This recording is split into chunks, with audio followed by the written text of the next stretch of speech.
you want to measure it first. That's all I can say. Yeah, you've got to be a bit of a Sherlock Holmes, ain't you, really, when you're looking at these old bikes. I think we've got a bit of a parts bin special here.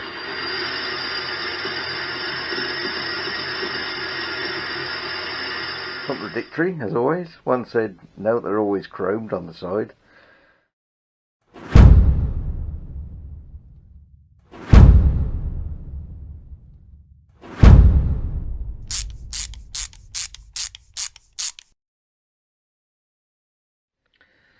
Right, so this week's video, we're going to be, or hopefully, going to be completing everything we started in the previous video. And there's another little job to do which I'm looking at, which is going to involve a little bit of lathe work, so we'll sort that out, and yeah, hopefully that'll finish off the rear end, and we can then move on to the front end, basically forks, headlight, front wheel, all that stuff. So yeah, right, it's another little job here. It's not essential, that's a little bit kind of niggly. This clutch arm sticks out a bit too far. I think this clutch cable is too long there, so I'll need to shorten that. But the other thing is, I'll also need to do some adjustment here. I think I might have to take the nut, see that little nut on the bottom there, little castle nut, take that off, lift this out, turn it around a spline or two and put it back in. All I've got to hope is that I don't drop anything in the bottom there, because I don't really want to take the outer case off. So yeah, before I shorten that, I'll see if I can do that bit. Footrest stud has arrived. Yeah, I've possibly ordered one that's a little bit too long, but no matters.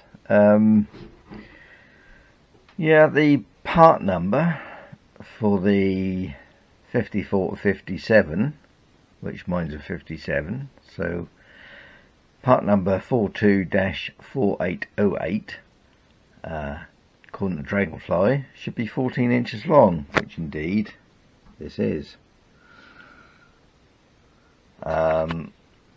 This I actually got from Stainless Classics, and they will do it in either a 13 or a 14. So I ordered a 14 because that's supposed to be the right part for the bike, although I actually could have got away with a 13. But no matters, here's what it is. I just have to cut it down and thread it.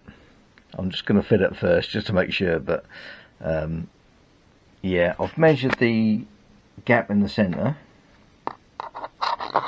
where these go between. That should be 3.5 inches, so I've just laid this out. That's 3.5 inches. I've got the end of the thread, that end more or less level with that, and this end, as you can see, it's got a bit short on the thread. That is about an inch. Well, maybe 3/4 an inch. Yeah, I need to take this thread back 3/4 an inch and take a bit off the end to get that to work. Like I say, we'll just check it first. Yeah, so yeah, Effect also do 42-4808, and on their website it's 14 inches. It does say 13.5 under head, which would only mean, well, not quite an inch each end, would it? Yeah, I'd give you 1/4 inch thread each end. That wouldn't, nowhere near enough. I wouldn't have thought. No. Right, yeah, so later bikes, 50, this is swing arm, 58 to 62 on, have a shorter one, apparently, which is part number 42-4855, which a couple of forums say should be about 12 inches. Barleycorn Engineering do this, or that in that number 424855, and they do it as a 12 inch. Although they say some bikes you might need 12 3/4. So yeah, if you are going to change it or renew it, your stud, footrest stud, you want to measure it first.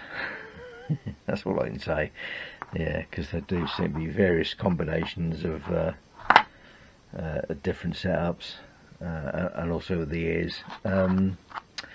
Also the plunger bikes also have a 14-inch stud, but for some reason that's a different part number. Yeah, don't know why. Maybe different thread or something on the end. Right, oh yeah, and this also came with, from Stainless Classics, also came with 2 nuts, spring washers and plain washers. Yeah, so I think I'm just going to pop this in, and just to make sure that, yeah, it looks like I'm going to have to take a bit off the end. Incidentally, this is the one I had in there because I had the rear sets fitted. So you just need a short stud in the middle, which I think that's 4 inch. Oh, 4.5. About 4.5 inch. That one, yeah. Yeah, because you don't need the you know, the bit sticking out for these. Right. Yep, that's that. And inflation. Bloody inflation, can you believe it? I've just got some more acetone. Unfortunately they didn't have the big tins. This is the same shop that I got this big tin from, and it couldn't have been no more than a year ago. I do use quite a lot of this stuff. Yeah, $9.99 for a big tin. They didn't have any big tins, they only had little tins. $7.99. And that's probably, I think that's that's a litre. That's half a litre, yeah, so it is. Yeah. So got half as much and nearly paid the same amount. Inflation. That's Britain for you at the moment. Yeah. Right, that's with that much thread sticking out that side. That's fitted fully in there. You probably can't see. I've got a lot of light under there. Yeah, on this end, that thread needs to go back at least another 3/4 of an inch, and take some off that. Let's see, nut. Yeah, so I could really take all that off and thread. What thread have we got on there anyway? Oh, it's 3/4 of an inch. Yeah. So if I take that back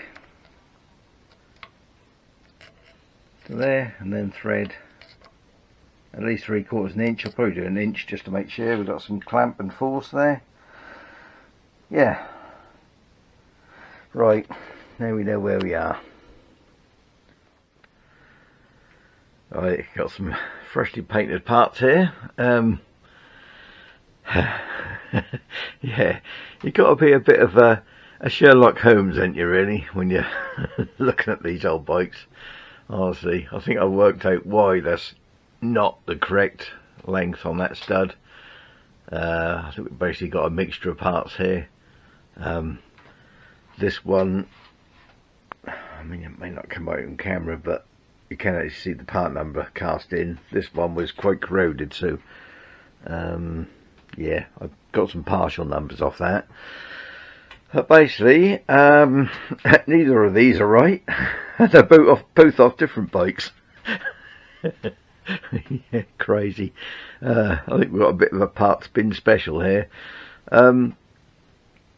So this one is meant for a swing arm B31 or A series bike, but from 1958 to 62, whereas mine is 57. Yeah, so that is obviously something different about that, but I don't know what.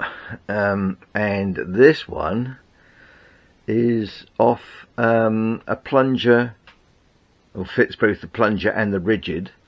There's a couple of numbers which are very similar, which I couldn't work out exactly which one this is, but especially anywhere between 46 and 57, but like I say, for a plunger or a rigid. So yeah. No wonder we're having problems. But I mean, I thought they will work, although this one is a little bit restricted on here height wise. I think the other one comes out that little bit further, so you can actually raise it up a bit more, so I'm just sort of restricted to keeping it at that sort of level, which is fine, you know, I can live with that. And that'll just be a case of looking out for them, you know, for another one at auto jumbles and stuff like that. At least I know what I'm looking for, which is one with that's the same as this, basically, with a little scoopy bit out there rather than a little slotted portion. You probably can't see, that's not very good here because you've got the lights and the LED lights right behind, and that sort of glares on the screen a bit. But yeah, sort of got a little sort of slot there rather than the little sort of scoopy bit which this one has. Yeah, whether you can see that against the light or not. But yeah, so that explains that one. Right, so while I'm waiting for that the paint to dry on those foot pegs, I can get on and do another little job, which is to remove the tacho drive, and I've got to make a little plug up for that. So yeah, it's a little bit lathe work. So well, let's get on to do that.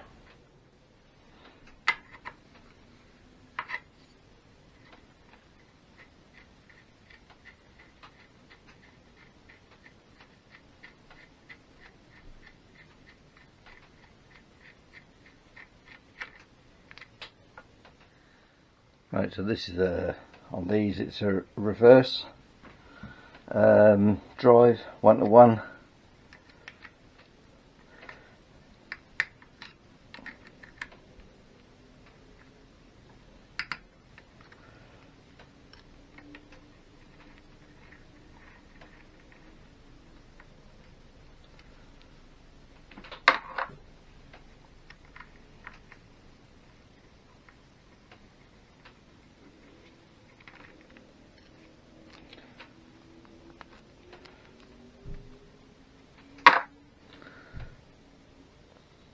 So there's a little square drive on the end there, which locates in that nut, which is, get a bit of light in there, won't be able to see what's going on. There's a slot in there. That's actually a nut on the end of the magneto. So I've got somewhere, I should have, yeah, got the proper nut to go on there. I just have to remove that one first. Yeah, and try and get this gasket off. There we go. Probably do a bit like now. Right, so I need to remove that. Try not to dislodge the taper, because obviously that sets the timing. Yeah, and then I'll need to make up a little plug, little cover, just to go on there. Have a bit of aluminium. Yeah, the Unfortunately, the one original bit I did sell quite some time ago is the timing cover that was on there, which obviously is plain, doesn't have this hole in it. So yeah, unfortunately can't put that back on, but yeah, can make something to fill the hole.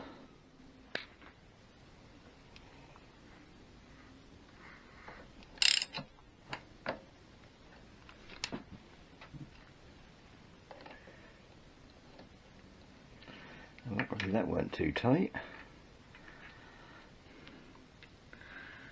So there we are, that's what that is. And let's just have a look. I don't think we're moved. We'll only find out when we come to start it.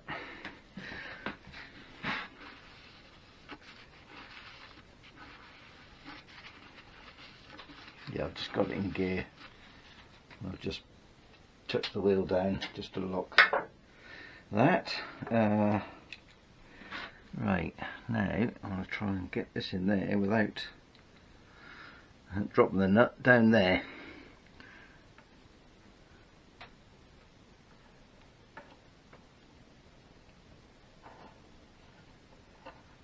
And get it started, of course.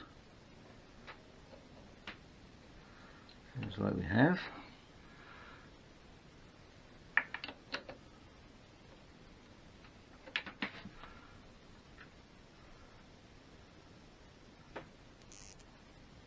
Doesn't seem as though it's gone very far on there.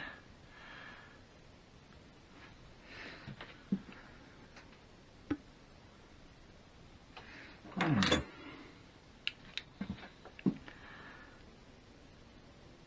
wonder if we've got a too thick a spring washer behind there. I'm not sure what was on here.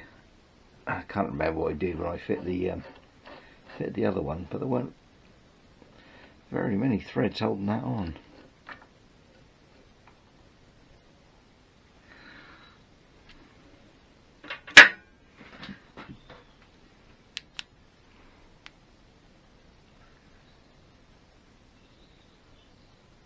Yeah, might see if I can find a better spring washer. Yeah, actually that don't look too far out. It looks like you got a lot of thread left over, but I've just looked in the Haynes manual and the one in there is the same. Just not very many threads holding that nut on, but it's tight. The last one didn't go anywhere, so this one shouldn't. Yeah, so this plug, right, so what I'm going to do is make a round cap to go on there, and make a little index part on, which will sit inside here, so it will sit in there nicely and hopefully make a good seal. May not even need to make a gasket, we'll have to see on that. Yeah, so you can see that's got a little bit of an index on it, although not very deep. I want to make a deeper one. And the plug needs to be, or the cap needs to be quite deep as well, because what I'm going to do to make sure I get these holes in the right place, I'll bore a hole in the middle for that to go in, so I can sit that in my plug and just use some transfer punches to get these holes in the right place. Saves messing about measuring and all that. Yeah, so yeah, and see if we can give a little bit of shape to it or something. We'll see. Yeah, so I found a piece of aluminium bar, 50mm bar, which could have been a little bit bigger. 52mm would have been ideal, but that's enough anyway to do what we need to do. Yeah, so well, let's just get on with it.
I'm going to have to finish this cut, remove this piece with the hacksaw. My parting off tool doesn't go very deep, but yeah, I can then just flip it around and face it off. And I've also just put a little groove in there with the parting off tool, thinking that I might be able to find a O-ring. If I can find an O-ring to fit, that will save making a gasket. So yeah, hopefully that'll work, but who knows. So in the meantime, I'll just hacksaw that off, and I'll then just face it. Right, there we are. Should fit. Yeah, we've got a little bit of jiggle room there.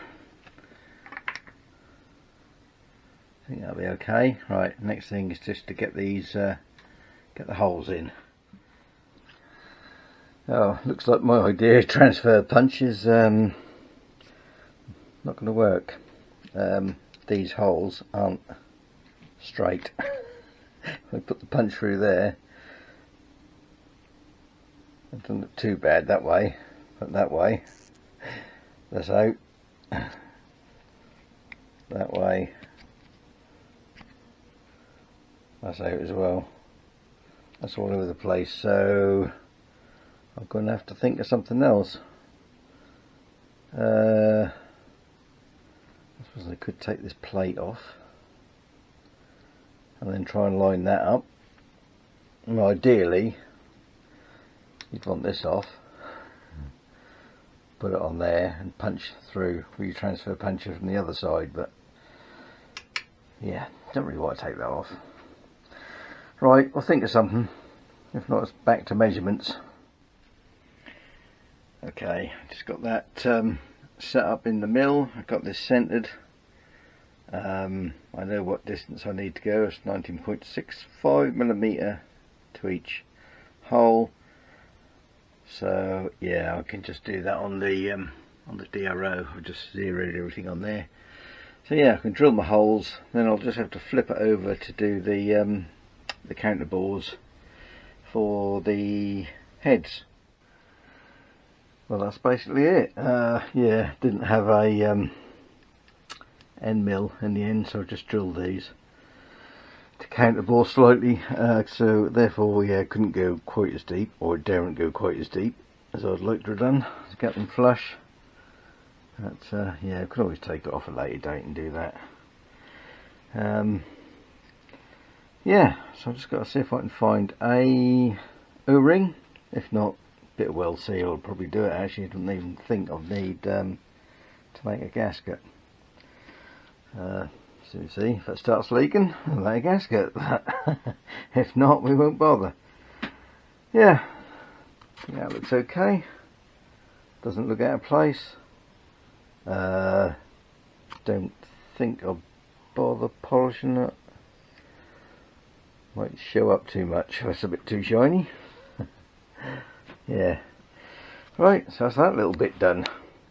Right, that's that cut down, threaded, the old die, and just gripped it in the ER25. Right, so that is on there. That's actually that's a better thread than the other one.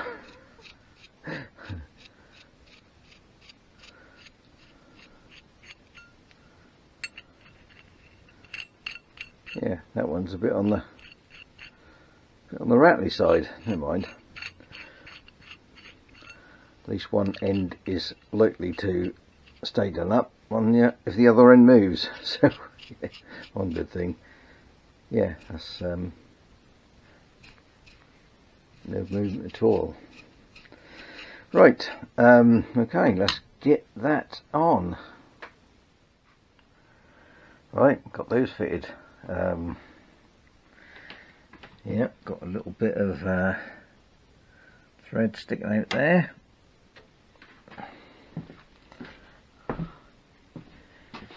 Not quite so much this side. I did put a little bit of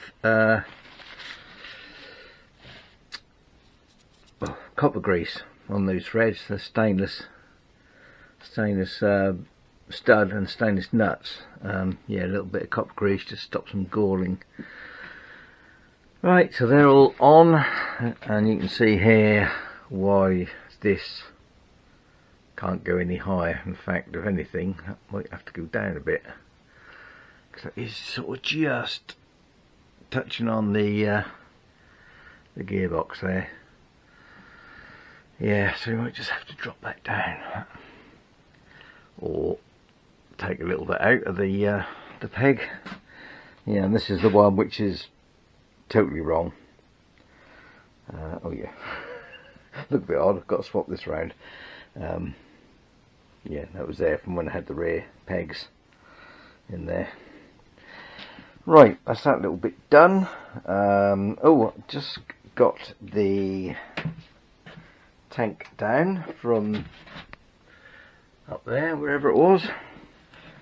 Unfortunately, I've managed to get a scratch in it while it's been up there, but apart from that, that's okay. So hopefully I can find something to match that. I think this is called Devon Red, I'm not sure. Yeah, and as you can see, a silver, painted silver sides. I did put a question on the BSA owners forum. Had a couple of replies, contradictory as always. One said no, they're always chromed on the side, and the other one said they may have been painted paint only, no chrome for export.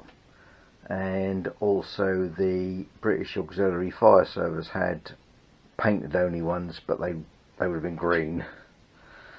Yeah, which I did find a picture of one. So yeah, so that's the tank. Yeah, still undecided whether to use that or the other one, but yeah, that's a way off anyway, doing that. Right, so what am I waiting for? I'm waiting for the spacer for that.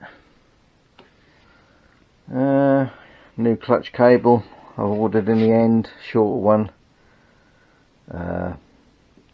rather than try and mess around with that other one and shorten that. Yeah, apart from that, rear wheel is tightened up, or chain adjusted rather, so yeah, I can now actually connect this up and sort that out. Okay, what I've done was welded some steel on the bottom.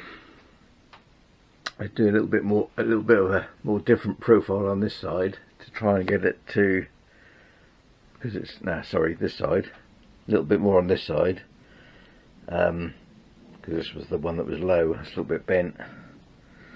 Yeah, so hopefully that will all work out okay. I'll get that fitted on, and we'll see if I've improved the lean at all. Right, that's back on. To get this to clamp up on the spacer, which is what I wanted to do, I did have to put a washer in the other end just to fit on the sort of the end of the spacer, but the stud would still go through, so that's clamped up now. So hopefully that will stop the sort of sloppiness. Spring is back on, which was an absolute pain to do. I did have to use the old BSA posi drive trick. I actually had to open the end of the spring up a bit to do that. Yes. Only thing is, that's obviously very well worn. I think the bits in here must be worn as well. The little where that hooks up onto this piece of the framework here, that's leaning, I think, too far that way, because we still haven't got, I mean, that just about, and this is on the flat steel surface, just about rotate that, so I very much doubt I'll be able to use that centre stand to get the rear wheel out, I'd probably, which I'd normally do anyway, just put it up on the ramp there. Yeah, so we still haven't got clearance, ground clearance here, but at least now it does sit. That's probably hard to tell, especially on the GoPro, and they've got a light in the background. That is sitting a bit more level than it was anyway. I think I might still be leaning that way a touch, but yeah, I think we are more level than it was anyway, put it like that. Yeah, I think it's just that this is bent out this side, because I have, looking at some pictures, built this up to about what it should be. Right, that's that sorted. Oh, new clutch cable, let's put that on. Right, that's on there, much better angle. You see that's closer in, that was out here somewhere. Yeah, what it was, this cable, the correct cable for the clutch on this machine only needs 2-inch of free cable, if you like, whereas the old one here has about, well, it's over 3.5 inches. So yeah, to get any sort of adjustment, the adjuster was wound right out, and this lever was right out here somewhere. So yeah, that has sorted that one out, though the outer does seem to be a little bit shorter than the old one, but yeah, have to see what it's like when I get the new bars on. Hopefully that'll be okay lengthwise. That is meant to be for yeah, A7, A10, B and M models 1948 to 61. Yeah, especially the correct one. Yeah, new old stock actually. Oh yeah, and the other thing is I've got the old Speedo drive weep. Yeah, a couple of things that could be. I mean, well, first of all, there's two different types of these. One has a lot of fibre washer on the end and a big nut. Hold it in. This is the other type, which has an O-ring on this insert part. I'm trying to think, is there another seal on the actual drive shaft? I think there might be. Yeah, so there's a couple of places that can leak, either as in this, on this one as the O-ring, or the actually on the actual shaft. But yeah, that's not too bad at the moment. I might do that at a later date. I might just do it as a standalone video actually, because it is quite a common problem. But yeah, that's, you know, nothing really. So right, yeah, that's that. What was the other thing? Oh yeah, you might notice foot pegs are off again. Yeah, I've put some oil in the primary, and yeah, it was just dripping at the bottom like anything. So I took all that off again, and there's a tiny nick in the aluminium of the case, which yeah, I didn't spot. So yeah, it was just dripping out of there. So what I've done, I've taken it all off, cleaned it all up with acetone, ditched the old gasket. I have got another gasket, but what I thought I'd try,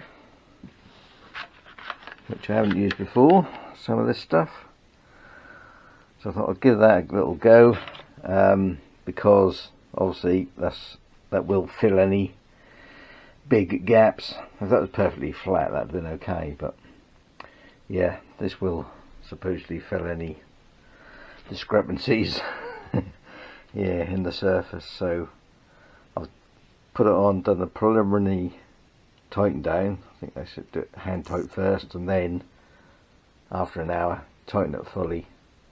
And yeah, so I'll do that, and then I think I've got to leave it 24 hours before I'm putting the oil in it. So yeah, I'm gonna have to leave everything off just to make sure, because I'm not 100% certain I've got enough in there. I'm not really that used to using silicone, and yeah, I certainly would only use it on like primary or timing possibly. Anyway, you're not likely to get any small oil ways anyway. Yeah, certainly wouldn't use it on crankcase. Right, so yeah, just got to leave that now. So next thing, which I suppose is a good start, is the front end. I could start getting this off, or headlight off and everything. I think I'll just lower the ramp to do that, so I'm not reaching up. Yeah, and then all this has got to come out as well. I've got to redo all this, redo all the wiring, loom, and that will be, yeah, once I've done all the front end, forks and everything, mudguard, yeah, that'll be everything then. Oh, pub and tank. Oh, and seat. I've got a better seat. Yeah, I've got to restuff the seat, because yeah, that's got rock hard to have. I'll probably only come back when I've got everything back on, no leaks, which will probably finish this video then. I might start some of the front end, I don't know, we'll see. I'll see how much footage you got. So there, and new rubbers as well.